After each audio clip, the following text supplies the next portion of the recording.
सबसे पहले आप इसका रासायनिक नाम लिखते हैं। अभी आप खुद ही बताओगे रासायनिक नाम देंगे सर, हाँ हम जानते हैं इसको, नाम सुना हुआ है हमारा। तो इसका रासायनिक नाम लिखिए, रासायनिक नाम।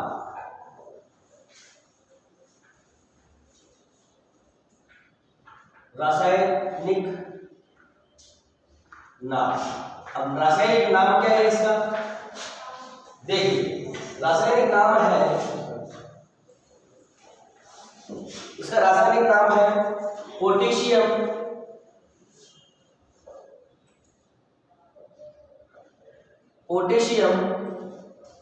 क्लोराइड।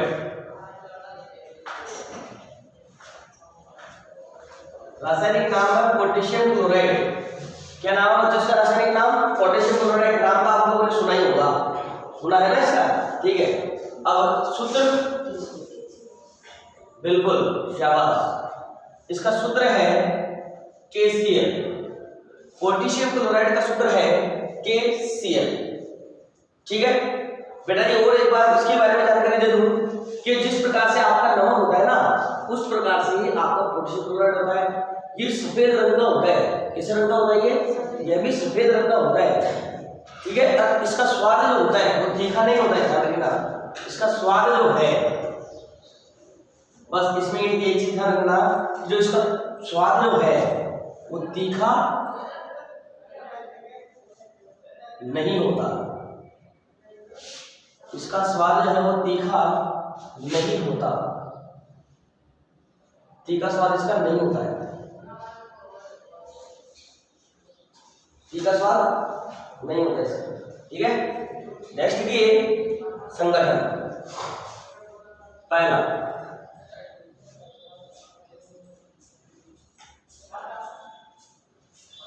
संगठन। देखिए संगठन में हम सबसे पहले क्या लिखते हैं? नमी लिखते हैं, नमी। हम सब में ये क्या है, तो लिखिए नमी की प्रतिशत मात्रा, नमी की प्रतिशत मात्रा जो अधिकतम है, क्या है यहाँ पर अधिकतम,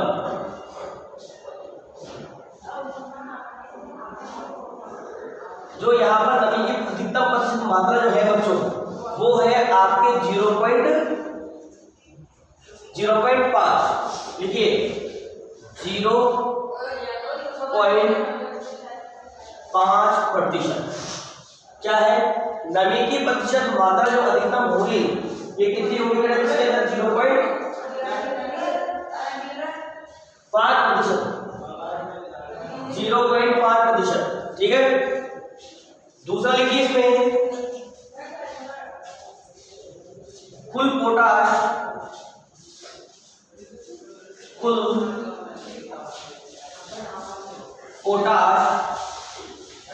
इसका हम क्या कहते हैं? K2। इसमें क्या कहते हैं? K2, ठीक है। इसकी न्यूनतम मात्रा जो इसके अंदर होगी, इसकी न्यूनतम मात्रा जो यहाँ पर होगी, या न्यूनतम परसेंटेज जो होगी, वो कितने परसेंट होगी आपके? 60%। कितने प्रतिशत होती है बच्चों? 60% यहाँ पर इसकी मात्रा होगी। कुल पोटाश की मात्रा कितनी होगी? न्यूनतम 60%। कितनी होगी? 60%, ठीक है। आगे देखो सोडियम की प्रतिशत मात्रा, तीसरा देखिए इसमें सोडियम की प्रतिशत मात्रा,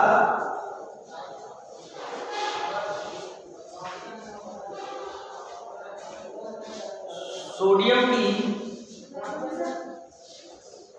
प्रतिशत मात्रा,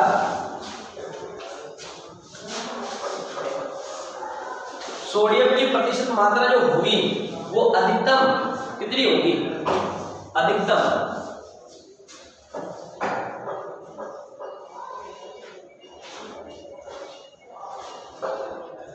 कितनी होगी? तो इसके अंदर अधिकतम होगी 3.5%। सोडियम की अधिकतम मात्रा होगी कितनी? 3.5% सोडियम की अधिकतम मात्रा होगी। कितनी होगी? सोडियम की 3.5% अधिकतम मात्रा यहाँ पर पाई गई, ठीक है।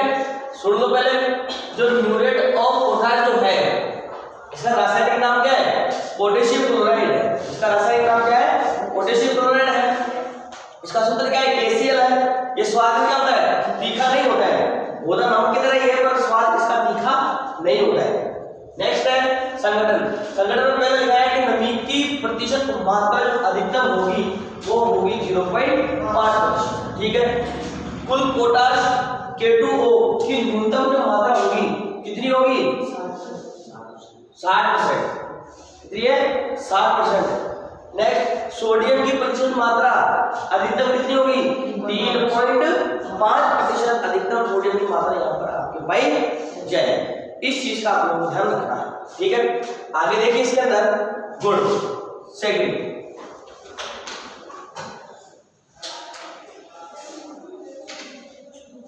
सेकंड किसमें? गुण।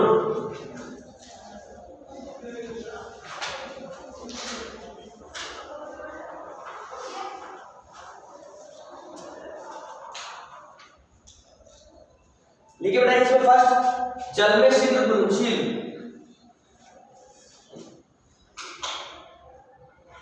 जल में शीघ्र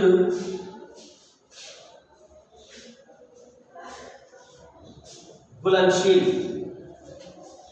देखिए बेटा जी यहाँ पर मैं क्या थोड़ा सा शॉर्ट में लिख देता हूँ, कोई चीज यहाँ पर कोई लाइन नहीं होती, मैं शॉर्ट में लिख देता हूँ। तो आप लोग एग्जाम में जो ये लिखा हुआ है ना जल में घुलनशील, तो आप लोग यहाँ पर लिखना है कि यह जल में घुलनशील होता है। ठीक है। थोड़ी सी लाइन को इस तरीके से बढ़ा देना। ठीक, क्योंकि नोट्स लिखा रहा हूँ आप लोगों को, बुक नहीं लिखा रहा हूँ, नोट्स लिखा रहा हूँ।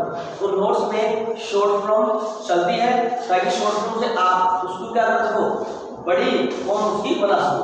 ठीक है। तो इसलिए मैं यहाँ पे शॉर्ट फॉर्म आप लोगों को लिखा था, थोड़ा सा छोटा कर देता हूँ इसको लाइन को। ठीक है। तो जल में शीघ्र घुलनशील होता है। नेक्स्ट लिखिए दूसरा लिखिए इसमें मोटा व बारीक क्रिस्टलीय लवण है। मोटा व बारीक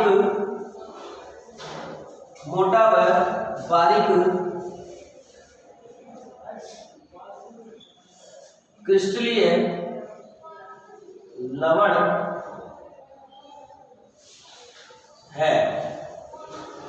मोटा व बारीक क्रिस्टलीय लवण है।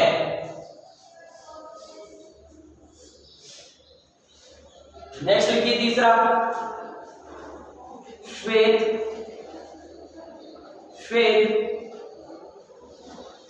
रवेदार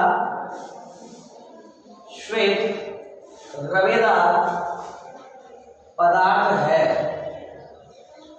श्वेत रवेदार पदार्थ है। देखिए बेटा जी मैंने अभी बताया आप लोगों के कि क्या नाम है, ये आपका नमक जो होता है, नमक क्या होता है, आपके नमक जो होता है ना उसकी तरह का ही एक प्रकार का पदार्थ है। तो नमक को आप लोगों ने देखा होगा कि क्रिस्टलीय फॉर्म में आता है और ये भी क्रिस्टलीय फॉर्म में आता है आर्डर, परंतु कभी मिश्री मावा आप लोगों ने खाया है क्या? और या फिर आप लोगों ने लच्छेदार वाले मिश्री मावे की बात कर रहा हूँ जिसमें लच्छू जैसी संरचना होती है, तीखी तीखी संरचना होती है वो। और या फिर आप लोगों ने सुई देखी होगी, सुइयां देखिए। अब ऐसी सुइयां एक जगह ढेर लगा दिया जाए, इतनी सारी सुइयों का ढेर लगा दिया जाए तो ऐसी संरचनाएं किसकी दिखाई देती है? KCl की दिखाई देती है। किसकी दिखाई देती है? KCl की। इसकी तीखी संरचना होती है, मतलब कि हाथ पे अगर इसको लगाओ ना ढंग से तो हाथ में चुभ जाए, इतना तीखा होता है। तो रवेदार होता है, ऐसा होता है रवेदार, इसकी संरचना पाई जाती है। ठीक है। नेट पे सर्च करना स्ट्रक्चर ऑफ KCl या फिर इमेज ऑफ KCl डालना, आपकी इमेज खुलेगी। इमेज में आप लोग वहां पर व्हाइट कलर की देख सकते हो, नहीं तो मैं वीडियो में डालूंगा इमेज। ठीक है। नेक्स्ट देखिए चौथा लिखिए। देखिए बेटा जी जल में शीघ्र घुलनशील है तो इसका मतलब क्या हो गई?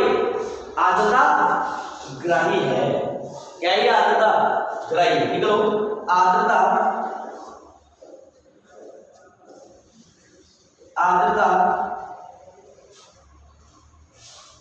ग्राही है। आर्द्रता ग्राही होता है बेटा जी। आर्द्रता को जल्दी से क्या कर लेता है, ये अवशोषित करता है पानी को। जल्दी से अवशोषित करता है। नेक्स्ट देखिए तीसरा, मृदा में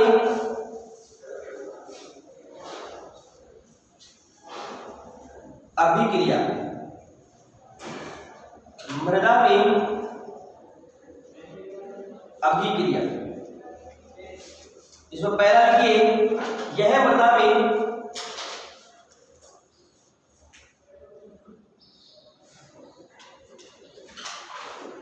देखिए बेटा, मैं यहां पर आपके इस पोटेशियम क्लोराइड की तुलना किससे कर रहा हूं? मैं यहां पर आपके इस पोटेशियम क्लोराइड की तुलना नमक से कर रहा हूं, नहीं कर रहा हूं? कर रहा हूं ना। तो नमक का देख लो बेटा, ये आप लोग नमक का सूत्र होता है आपके NaCl, क्या होता है? NaCl, ठीक है। तो NaCl जो है ये Na प्लस आयन और Cl माइनस आयन से मिलकर के आपको बना होता है। किससे बना होता है? ये Na प्लस और Cl माइनस आयन से मिलकर के बना हुआ रहता है आपका NaCl, ठीक है। पानी में डालते हो तो Na प्लस और Cl माइनस में टूटता है। उसी प्रकार से KCl जो है, ये KCl जो है, ये KCl भी आपके K प्लस और Cl माइनस आयन से मिलकर के बना होता है। कितने से बना होता है?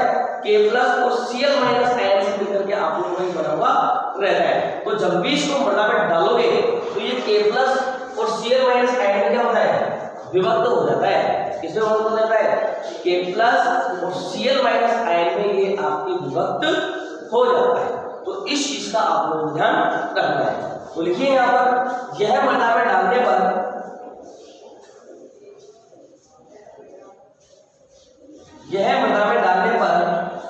K प्लस तथा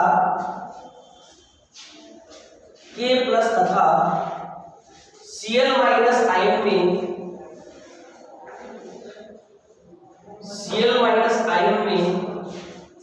विभाजित हो जाता है।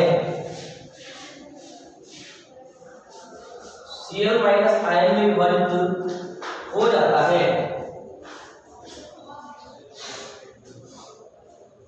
Cl माइनस आयन में विभाजित हो जाता है।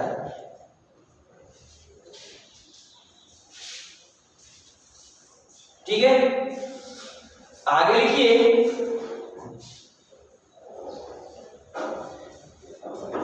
अब आपके बात करते हैं K प्लस की। किसकी बात करते हैं अपन? K plus. अब जो K प्लस जो आयन है आपका, ये किसके पर अधिष्ठित हो जाएगा? आपके मृदा कोलाइड के अंदर ये अधिष्ठित हो जाएगा, या मृदा कोलाइड के पृष्ठ पर ये क्या हो जाता है?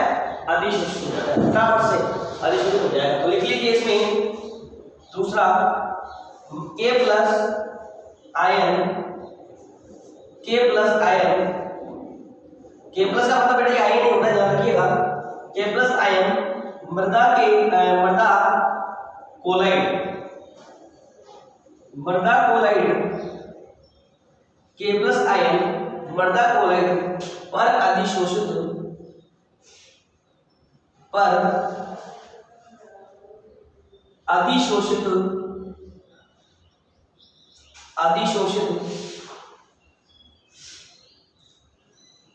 हो जाता है।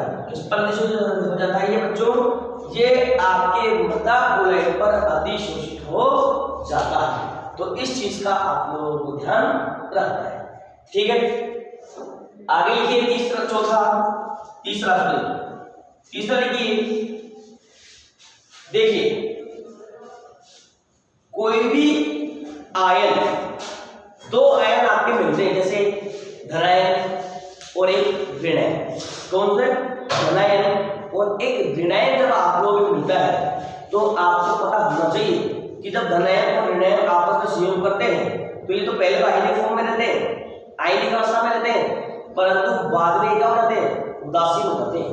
कैसे हो जाते हैं? उदासीन हो जाते हैं। तो इसका मतलब क्या है कि जब ये K प्लस और Cl माइनस मिलेगा तो KCl का निर्माण करते हैं। क्या मैं KCl आयन बोल रहा हूँ क्या? नहीं ना। क्या मैं K प्लस को आयन बोल रहा हूँ क्या? हाँ ना। Cl माइनस को आयन बोल रहा हूँ क्या? हाँ। तो आयन का मतलब है कि इनके ऊपर धनावेश और ऋणावेश होगा, जबकि मैं KCl बोल रहा हूँ तो इसका मतलब इसके ऊपर कोई आवेश नहीं मिलेगा। और जब कोई आवेश नहीं मिलेगा तो ऐसा कंपाउंड जो होता है वो क्या होता है? उदासीन होता है। कैसा होता है? उदासीन। क्या उदासीन कंपाउंड जो है या उदासीन रसायन जो है इसके क्या मृदा पर प्रभाव पड़ते हैं? अम्लीय मृदा पर प्रभाव पड़ते हैं, क्षारीय मृदा पर प्रभाव पड़ेंगे? क्या ये उदासीन मृदा को अम्लीय बना देगा या क्षारीय मृदा को ये अम्लीय बना देगा या और कुछ कर देगा? ऐसा होता है नहीं, ऐसा नहीं होता। ये अंदर तक कोई प्रभाव नहीं डालता। कुछ प्रभाव है, इसके इफेक्ट है जब ज्यादा मात्रा में उपयोग करोगे तब। संतुलित मात्रा में जब उपयोग करते हैं, लास्ट टॉपिक आपके आ रहा है जिसके अंदर आप पढ़ोगे कि उर्वरकों का आजकल ज्यादा उपयोग होने से बहुत सी हानियां हो रही है। मृदा की मृदा खराब हो रही है, खेत के खेत खराब हो रहे हैं, उपजाऊ भूमि भी बंजर हो रही है, उपजाऊ भूमि भी बंजर हो गई है। हर साल आंकड़े घट रहे हैं, हर साल आंकड़े घट रहे हैं और इसी कारण से बहुत से लोग क्या करते थे, सुसाइड कर लेते हैं क्योंकि उनकी खेती होती नहीं है।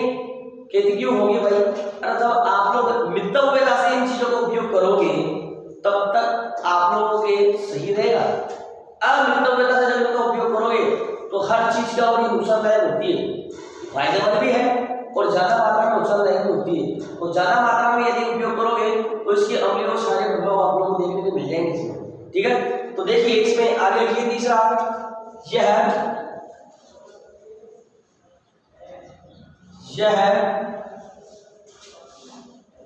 उदासीन, यह उदासीन है, अतः यह उदासीन है, अतः मृदा में अम्लीय व क्षारीयता, मृदा में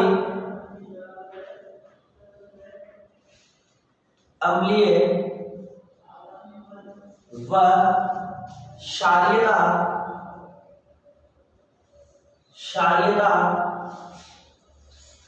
उत्पन्न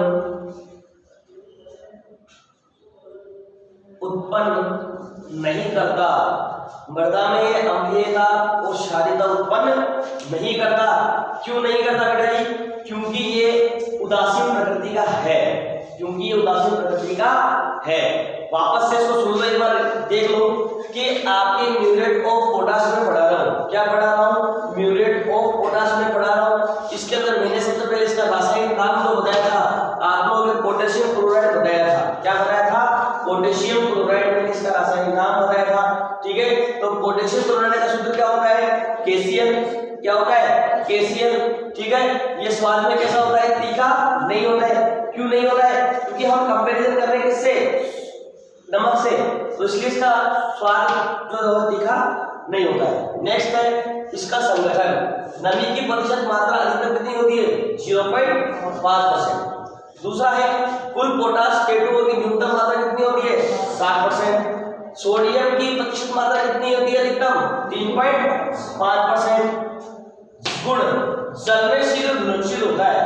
पहला गुण क्या है? जल में शीघ्र घुलनशील होगा। दूसरा क्या है? मोटा और बारीक क्रिस्टलीय लवण है। मोटा, बारीक और क्रिस्टलीय लवण अवस्था में मिलता है।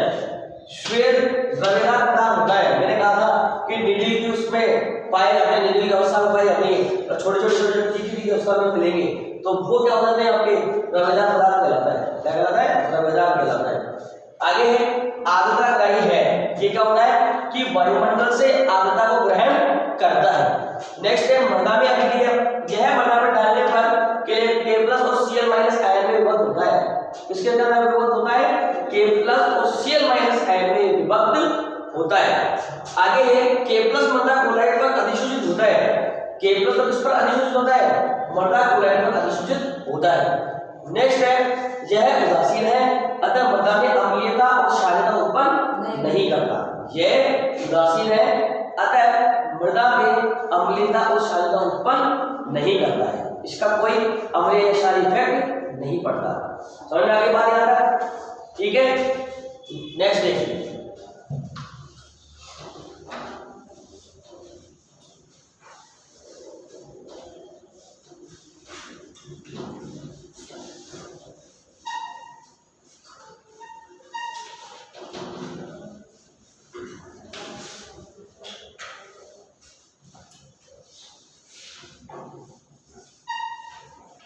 चलिए आगे देखिए बेटा जी, इसका चौथा जो मृदा में लिख है 4th पॉइंट, वो लिख लीजिए। 4th और लास्ट पॉइंट इसका ये है कि क्षारीय मृदाओं में उपयोग नहीं करना चाहिए इसका। क्या है चौथा पॉइंट है इसका यहाँ पर, चौथा क्षारीय मृदा में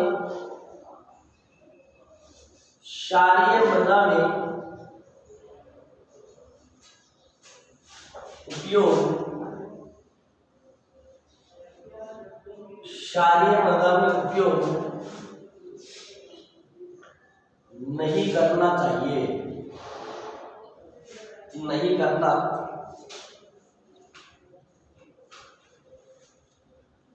चाहिए। ठीक है, ये केमिस्ट्री है, यहाँ पर कुछ भी कह सकते हैं। अब इससे पहले तो क्या कहा था कि साहब अम्लीय दाब क्षारीयता उत्पन्न नहीं करता है, परंतु क्या कह दिया क्षारीय मृदा में उपयोग करोगे तो क्षारीयता को क्या करेगा, बढ़ाएगा। क्या करेगा, उसको बढ़ाता है। ठीक है, ये इसका क्या होता है, इफेक्ट पड़ता है इस पर मृदा पर। नेक्स्ट केस में फसलों पर प्रभाव।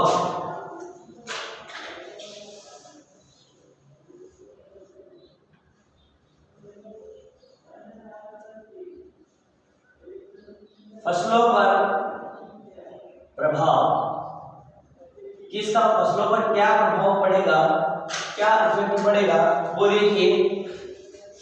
देखो बेटा, ये जब K+ और Cl- आयन में टूटता है, किसके अंदर टूटता है, जब ये K+ और Cl- आयन में टूटता है तो क्या होता है कि आपके K+ किसके ऊपर अधिशोषित होता है, मृदा क्लोराइड पर अधिशोषित होता है। किस पर अधिशोषित होता है, ये मृदा क्लोराइड पर अधिशोषित होता है। ठीक है, अब जो चीज मृदा क्लोराइड में अधिशोषित होगी तो इसका मतलब वही बातों द्वारा ग्रहण की जाएगी। समझ गए बात, कि जो आपके तत्व हैं, जो आयन है या जो भी खनिज पदार्थ है वो मृदा क्लोराइड की सतह पर अधिशोषित होंगे तो इसका मतलब क्या होगा, उनको बातों द्वारा अधिशोषित किया जाएगा। तो पहला ही पॉइंट लिख लीजिए यहाँ पर कि इसे फसल K+ रूप में ग्रहण करती है, इसे फसल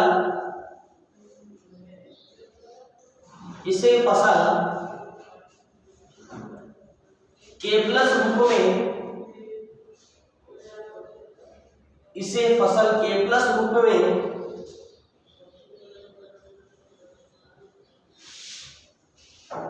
ग्रहण करती है, K+ रूप में ग्रहण करती है। किसके रूप में ग्रहण करेगी, K+ रूप में ग्रहण करेगी। ठीक है, दूसरा लिखिए, इसका पोटेशिक फसलों को, इसका जो पोटाश जो है वो फसलों को क्या मिलता है, शीघ्र मिल जाता है। तो लिख लीजिए, इसका पोटाश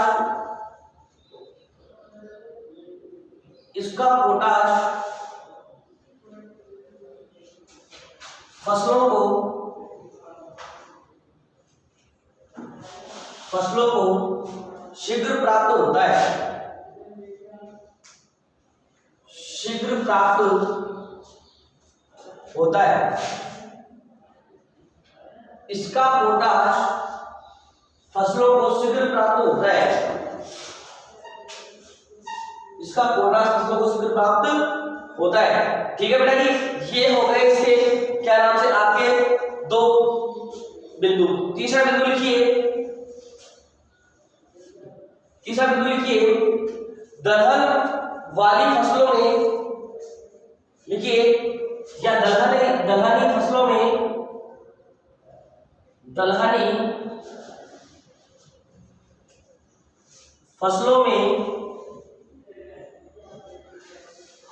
इसका प्रयोग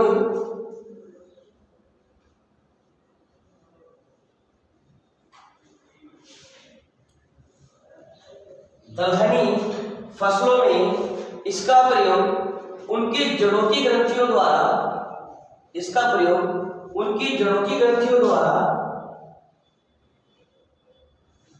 उनकी जड़ों की ग्रंथियों द्वारा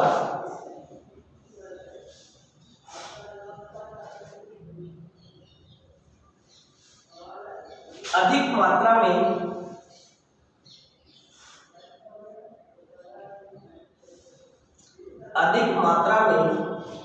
नाइट्रोजन स्थिरीकरण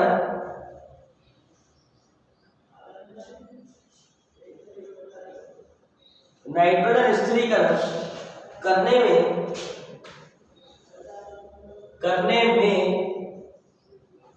उपयोग होता है।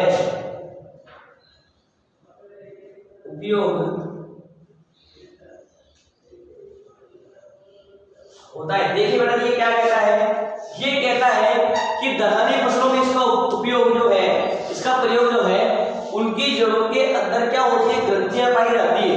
दलहनी फसलों की जड़ों में क्या पाई जाती है, ग्रंथियां पाई जाती है। तो जड़ों द्वारा इसका अवशोषण करने पर क्या होता है कि इसका उपयोग नाइट्रोजन के स्थिरीकरण में करते हैं। इसके अंदर करते हैं, नाइट्रोजन के स्थिरीकरण में करते हैं, जिससे कि ज्यादा मात्रा में नाइट्रोजन का स्थिरीकरण हो और पौधे को अच्छी और उत्तम मात्रा में क्या प्राप्त हो जाए, नाइट्रोजन प्राप्त हो, और वो वृद्धि जो है वो अच्छी वृद्धि कर पाए, तो उसकी नॉर्मल जो वृद्धि होती है वो कर पाए। ठीक है, बाकी इससे ज्यादा उसको वृद्धि वो देते भी नहीं। ठीक है, जो बाकी शेष बचेगी वो नाइट्रोजन वो कहाँ मिलेगी आप लोगों को वापस से, वो किसमें मुक्त हो जाएगी, आपके मृदा में मुक्त हो जाएगी। ठीक है, मृदा में मुक्त हो जाती है।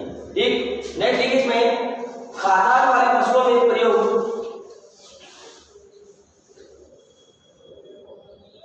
खाद्यान्न वाली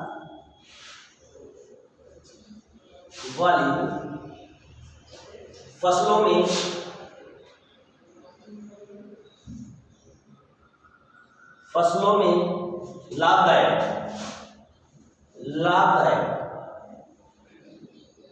देखिए बेटा, जब इसका उपयोग खाद्यान्न वाली फसलों में करते हैं, किसमें करते हैं, जब आपके किसका उपयोग करोगे, केसीएल का, किसकी कौन सी फसल में उपयोग करोगे, खाद्यान्न वाली फसलों में यदि इसका उपयोग करोगे तो कैसा रहता है, ये लाभदायक रहता है। कैसा रहता है, लाभदायक रहता है। ठीक है, आगे लिखिए पांचवा लिखिए, तंबाकू, आलू, चुकंदर, चाय, कॉफी में तंबाकू, आलू, चुकंदर, तंबाकू, आलू, चुकंदर, चाय,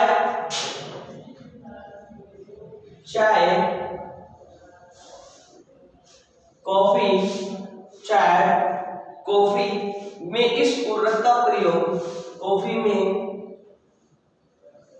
इस उर्वरक का प्रयोग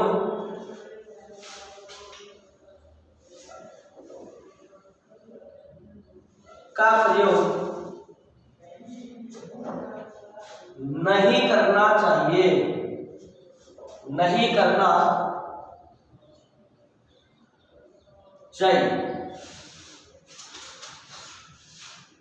देखिए बेटा क्या लिखवाया मैंने यहाँ पर आप लोगों को लिखवाया है कि तंबाकू, आलू, चुकंदर, चाय, कॉफी में, या कॉफी में मतलब ये है कि तंबाकू के अंदर, आलू के अंदर, चुकंदर, चाय, कॉफी में, मतलब मेरा तात्पर्य है इसमें लिखाने से कि इनकी फसलों में, अब ये मतलब जो मुझे आलू में पोटेशियम क्लोराइड डालना है, डाला मुझे चाय में पोटेशियम क्लोराइड डाल दूंगा, ऐसा नहीं है।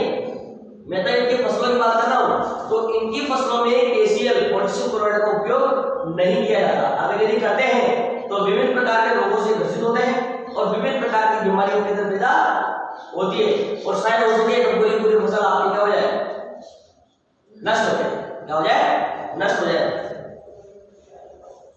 सही समझ, चलिए आगे देखिए, आपके हैं यहाँ पर छठा, क्षारीय मृदाओं में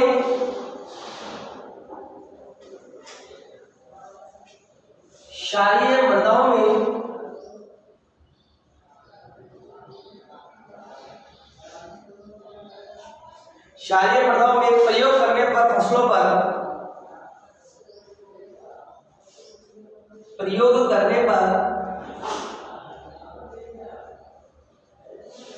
पर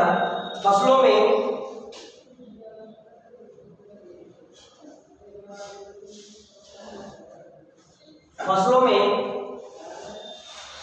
विषैला प्रभाव डालते हैं,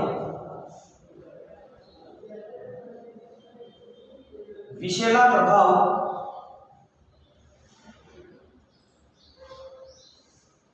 डालते हैं। कौन सा प्रभाव डालते हैं बच्चों? ये विषैला प्रभाव डालते हैं। देखिए मैंने आपको कहा है कि क्षारीय मृदाओं में इसका उपयोग नहीं करना चाहिए।